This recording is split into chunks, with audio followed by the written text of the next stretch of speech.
Olá, tudo bem? Está no ar o Universiência, o primeiro programa brasileiro de TV e internet, resultado de uma parceria entre TVs e instituições públicas de ensino superior nordestinas. Aqui conhecemos a ciência que é produzida no Nordeste brasileiro. Confira aí algumas das pesquisas de hoje. Estudo da Universidade Estadual do Piauí pode ajudar no tratamento de doenças vasculares.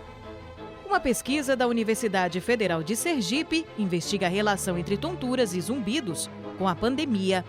E ainda, você vai saber o que é e quais os benefícios da biorremediação.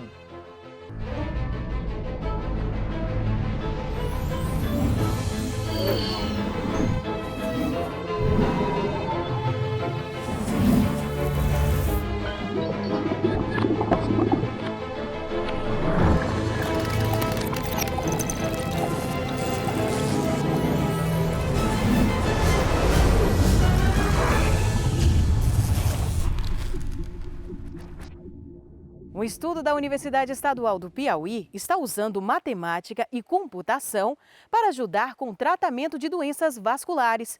Propondo métodos menos invasivos em pacientes, a técnica é uma verdadeira inovação na medicina. Veja agora o desenvolvimento dessa pesquisa. O principal objetivo da pesquisa é, através desse processo de recuperação de imagens de ressonância magnética ou angiografia, trazer para ambientes reais em que nós podemos manipular de forma computacional e matemática. O que seria essa manipulação? Então, imagina que nós temos um sistema vascular com algum tipo de deformidade. Então, suponhamos que o médico detecte numa ressonância que tem um problema. E esse problema pode estar afetando a velocidade sanguínea, a pressão, e isso tudo são em combinação, são indicativos de diversos problemas, dentre eles, claro, em determinadas regiões, pode gerar problemas de acidente vascular cerebral. Então, o que pode ser feito? Recuperar essas imagens, trazer para o ambiente computacional, consertar essas imagens e verificar se, após esse conserto, essa manipulação, se nós conseguimos ver o sangue evoluir como ele deve escoar de fato. Uma vez que é coletado esse conjunto de imagens, nós conseguimos trazer para um ambiente computacional, nós conseguimos simular como o sangue escoa. Existem parâmetros que medem isso, tipo ecografia Doppler, avalia pontualmente a velocidade de sangue, a pressão e tudo mais. Então, dá para gerar programas computacionais que simulem como o sangue está escoando e para ver, por exemplo, se realmente é tão próximo de uma ecografia. Claro, ajustando parâmetros ideais, nós conseguimos uma aproximação muito boa de situações reais. Ou seja, nós conseguimos, em ambientes simulados, aproximar de avaliações no ser humano vivo. A gente, através das imagens de ressonância magnética ou angiografia, a gente usa o software que, no caso da aorta, foi o Slice 3D. E aí, por meio dele, a gente seleciona a parte da imagem médica que tem relevância para a geração de malha em questão, no caso do exemplo, a aorta. E a partir dessa seleção, a gente faz uma segmentação, onde a gente tira a aorta a visualização 3D da aorta da imagem. No caso, ela se encontra, na casa da aorta inferior, entre os rins e toda a questão do corpo humano que aparece na imagem. Vai ser retirada somente a aorta e com ela vai ser feita a criação da malha. As malhas são modelos 3D que nós obtemos através das imagens. São imagens de COM, que é um formato específico para as ferramentas que nós usamos, que tem o SimVascular, que é uma ferramenta, ele meio que cria malha a partir dessa imagem, nesse formato de COM, que é tipo um modelo 3D tipo uma ressonância magnética que você faz no hospital mesmo. Só que ela tem volume, que geralmente quando você recebe no hospital é tipo um plano. Essa não, ela é diferente, ela tem tipo 3 dimensões. Aí, a partir das ferramentas, a gente segmenta a imagem e cria uma malha, tipo esse exemplo aqui. Outro ponto é como é feita essa conexão, medicina, matemática e computação, né? Então, o primeiro ponto seria uma análise clínica médica. Sugerir um exame, né, que pudesse gerar essas imagens. Após feito isso e diagnosticado um determinado problema, poderia ser enviado para o pessoal da computação para eles tentarem resolver esse problema de forma computacional.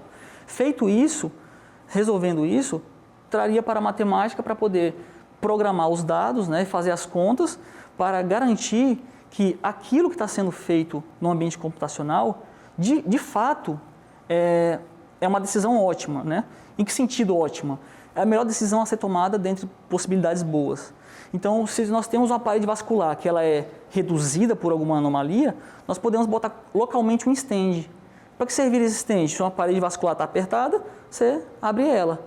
Abrindo ela, o sangue vai escoar de maneira natural. Localmente, sabendo qual é a deformidade, onde ela foi ajustada e passando por um processo matemático de saber a colocação, a melhor colocação, o médico perderia muito menos tempo num processo, né? A partir do momento que se tornasse invasivo, fosse minimizado. Os vasos sanguíneos do nosso corpo, artérias e veias, são os responsáveis por distribuir oxigênio e nutrientes, assim como pela eliminação de algumas substâncias. Várias doenças acometem o sistema circulatório, como tromboses e hemorragias. Puxando para a área da neurologia, o acidente vascular cerebral é uma das principais causas de mortes ao redor do mundo. Eles se dividem em dois tipos: o acidente vascular isquêmico, em que ocorre a parada da circulação em algum vaso, e o acidente vascular cerebral hemorrágico, em que ocorre um sangramento. É preciso ressaltar que essa pesquisa ela é uma pesquisa que não está em fase clínica. Ela visa transformar os vasos vistos na ressonância magnética em equações matemáticas. E a partir disso, descobrir qual o fluxo, a viscosidade do sangue e a pressão arterial ideal para cada paciente. Uma vez que a gente consiga fazer isso, pode ser possível diminuir sequelas e mortes relacionadas ao acidente vascular cerebral. É a ciência contribuindo para a descoberta de novos tratamentos para a medicina. E depois do intervalo, pesquisadores da Universidade Federal de Sergipe investigam a relação entre tonturas e zumbidos com a pandemia. A gente volta já já.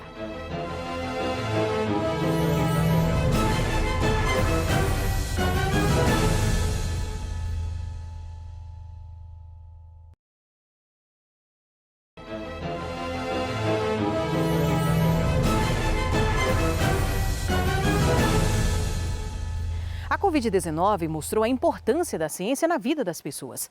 Além da vacina e do tratamento eficiente, pesquisas buscam respostas para os efeitos da pandemia. Uma pesquisa realizada na Universidade Federal de Sergipe investiga se há uma maior incidência de tonturas e zumbidos com a pandemia. O início da pandemia foi muito difícil, né? Porque, veja bem, o negócio ficou muito assim, acelerado e preocupante, né? E a gente com medo, né? Ainda mais a gente na nossa idade, né? Que tinha uma vida assim mais sociável, né? De sair, se divertir. E aí foi cortado, né? Então, veja bem, aí foi quando eu entrei com um processo de tontura, entendeu? Não sei se foi por causa do medo, né? Aí veio aquela tontura, eu não parava em pé, entendeu? Então, comecei a observar o comportamento dela e vi que as questões emocionais estavam desencadeando a tontura no primeiro momento.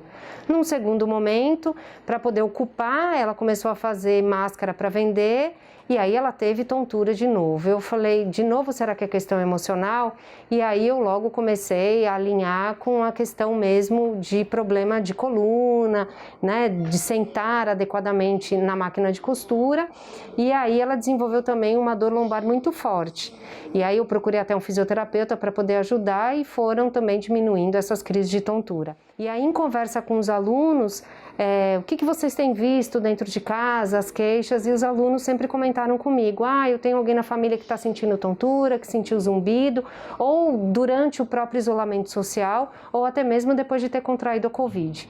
E assim surge a nossa pesquisa. A gente fez a coleta de dados em agosto e setembro do ano passado, e o intuito mesmo era pesquisar qual era o comportamento dessa população durante o isolamento social, relacionado a todas as questões emocionais, saúde geral, mas também relacionado à saúde auditiva, principalmente à tontura e ao zumbido. A gente teve 660 pessoas que responderam ao nosso questionário, então a gente observou que 15% da população que foi pesquisada estavam desempregados. Isso emocionalmente contribui significativamente, para todas as questões aí relacionadas até à própria doença. E dentro desses que fizeram o isolamento, a gente percebeu que quem fez o isolamento sozinho, ele teve muito, ele emocionalmente, ele estava numa situação muito pior do que aquele que ficou em família.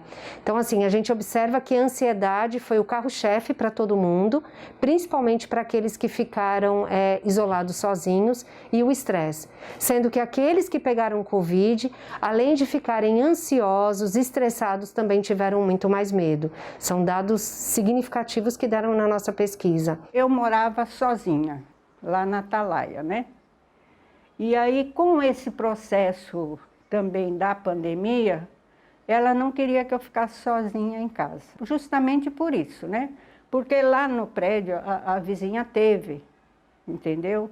E a mãe dela veio a falecer também, né? A gente observa, que uma das vertentes aí para o zumbido e para a mesma tontura, então o que pode desencadear são problemas emocionais e também estão muito aí associados também com relação ao problema de coluna. Mas existem descritos na literatura que a Covid, o vírus, o SARS-CoV-2, ele se instala no sistema nervoso central. E isso ele pode gerar uma repercussão muito grande no sistema nervoso central como um todo.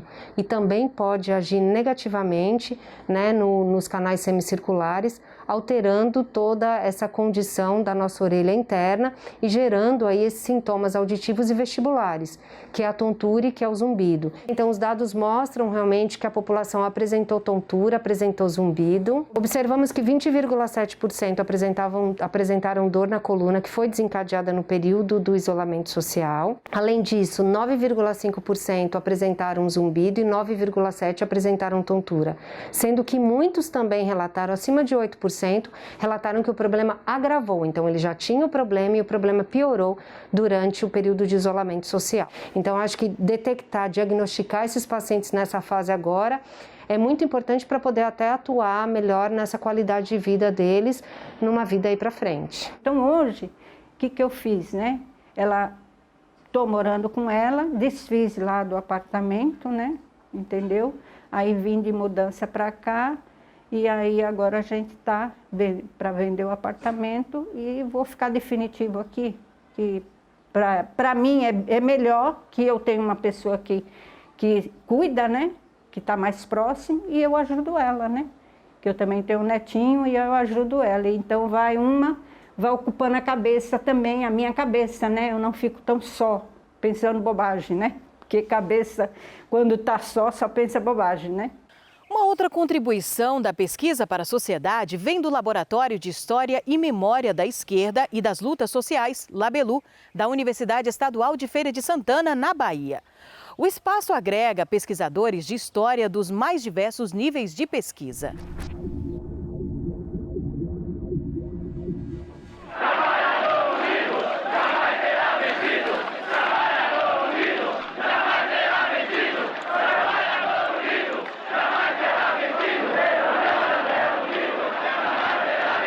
O Labelu surgiu em 2005, a partir da iniciativa de alguns estudantes do curso de História, juntamente com o professor Rogério de Fátima, infelizmente falecido, e o professor Heleno Coelho.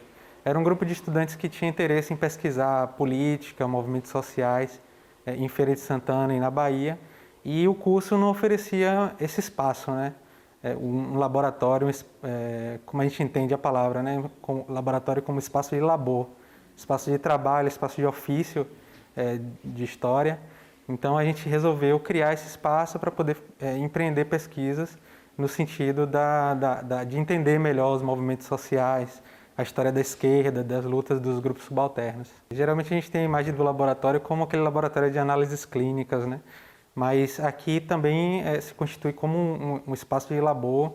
A gente trabalha com documentos históricos, seja ele físico ou digitalizado, né? E com bibliografias, com trabalhos com textos historiográficos, textos teóricos, e aí a gente constitui o material de pesquisa dos historiadores. A gente faz pesquisa de campo, né? A gente vai a arquivos, arquivos públicos, arquivos privados também, e algumas pessoas nos procuram para poder doar documentações, né? São documentações pessoais e documentações públicas também, que a gente constitui esse material em que o historiador vai se debruçar para pesquisar a história, né? A gente tem materiais das organizações, né?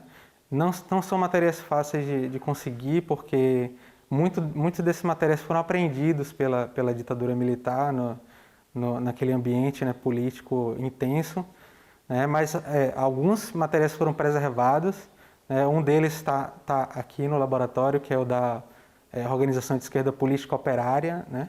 Que a gente conseguiu através de uma doação, e a gente hoje tem a guarda desse material.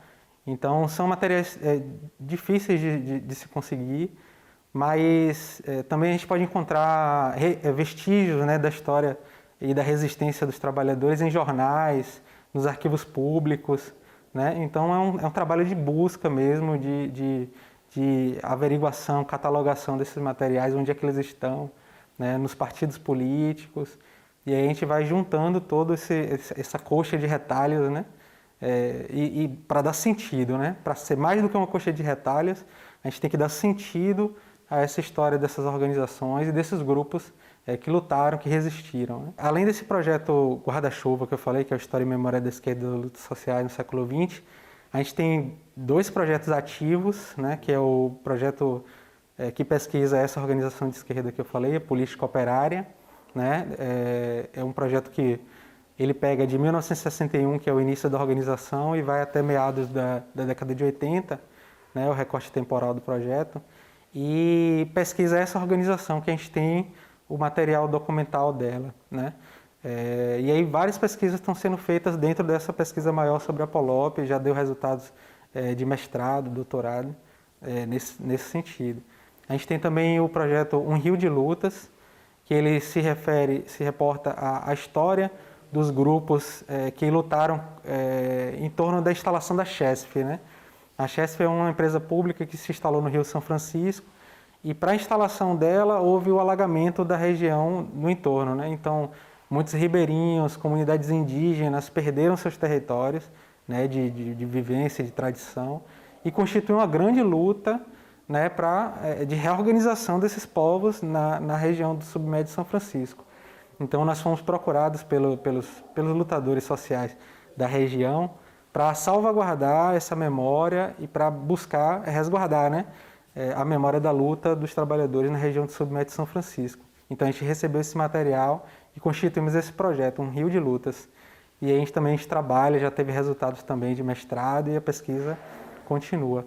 Além disso, a gente tem um projeto que hoje não está institucionalizado, que ele começou como Lutas Sociais em Feira de Santana. E aí deu diversos resultados também de pesquisa, histórias da Feira Livre, da transferência da Feira Livre do Centro para o Centro de Abastecimento, né, das organizações dos grupos dominantes em Feira de Santana, dos trabalhadores. Então, um projeto que deu bastante resultado. O sentido é da preservação mesmo da história desses grupos, né, da história dessas organizações, da história de luta dessas pessoas que resistiram contra o processo de opressão, né? Então, o sentido principal nosso é a preservação da memória e o resgate da história desses grupos e dessas organizações. A gente acolhe essas pesquisas, traz para o grupo, a gente faz a leitura dos trabalhos que esses pesquisadores produzem, né, e tenta contribuir da melhor forma possível, né, para o avanço da pesquisa. Muitos devem se perguntar por que pesquisar e estudar a história, mas os cientistas são categóricos em afirmar que isso amplia a nossa visão sobre as nossas origens, o nosso passado, o presente, na construção de um futuro ainda melhor. Conhecendo o nosso passado, né, conhecendo nossa história de luta, de organização, a gente pode enfrentar o futuro com mais clareza, né? A gente não precisa reviver processos que a gente já viveu no passado. A gente, com essa experiência acumulada, a gente pode se organizar melhor e visitar e chegar ao futuro de uma forma mais consciente, mais organizada, né? O passado se presta a isso também, né? Conduzir melhor a nossa vida no futuro, conhecendo nossa história, nossa trajetória, nosso passado. Veja daqui a pouco. Você sabe o que é biorremediação? É depois do intervalo. O Univerciência volta já já.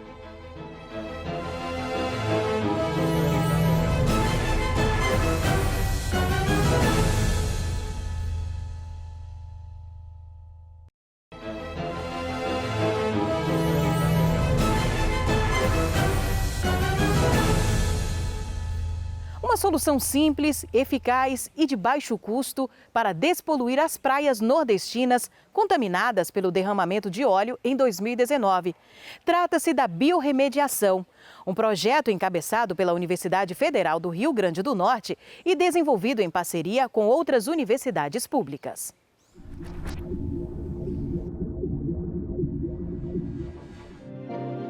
Esses seres minúsculos, que só podem ser vistos com auxílio de microscópio, concentram a atenção dos pesquisadores do Laboratório de Biologia Molecular e Genética da Universidade Federal do Rio Grande do Norte.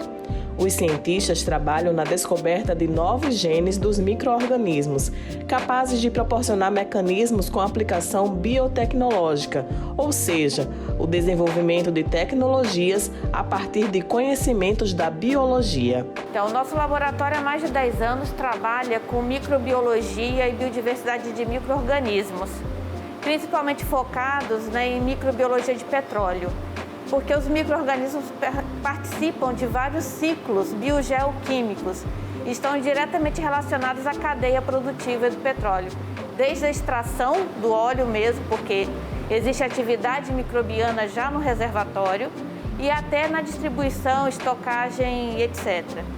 Então, o nosso laboratório se dedica, a buscar bactérias a partir de amostras contaminadas com petróleo.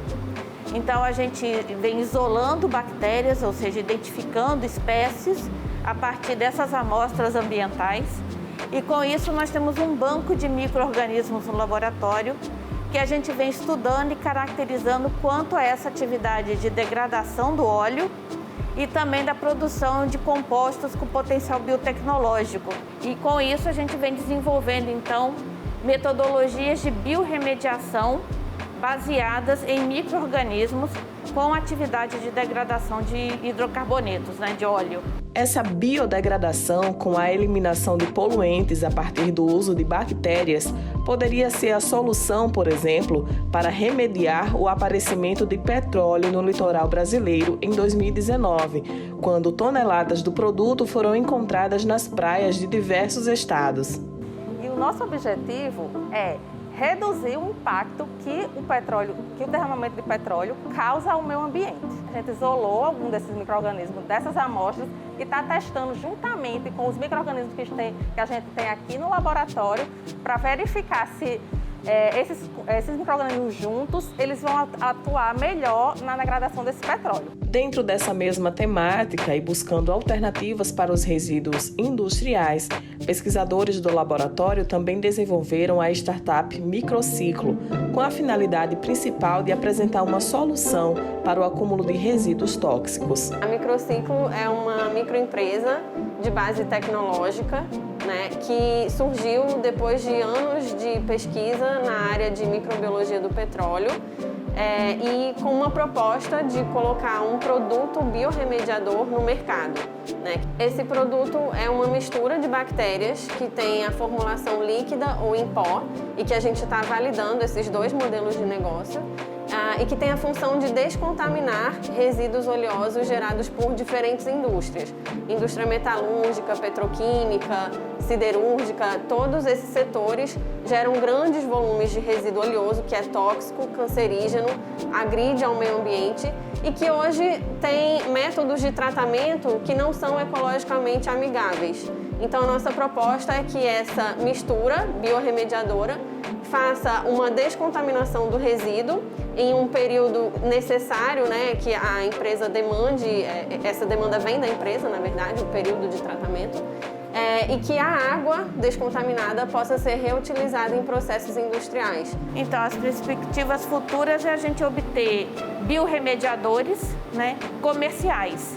Então, através da startup que a gente fundou aqui no laboratório, a ideia é de produzir esses biorremediadores como mais uma ferramenta no tratamento de resíduos. O Univerciência de hoje vai ficando por aqui. Na próxima edição, a gente continua conhecendo todo o trabalho científico do Nordeste brasileiro. Tchau, tchau e até lá!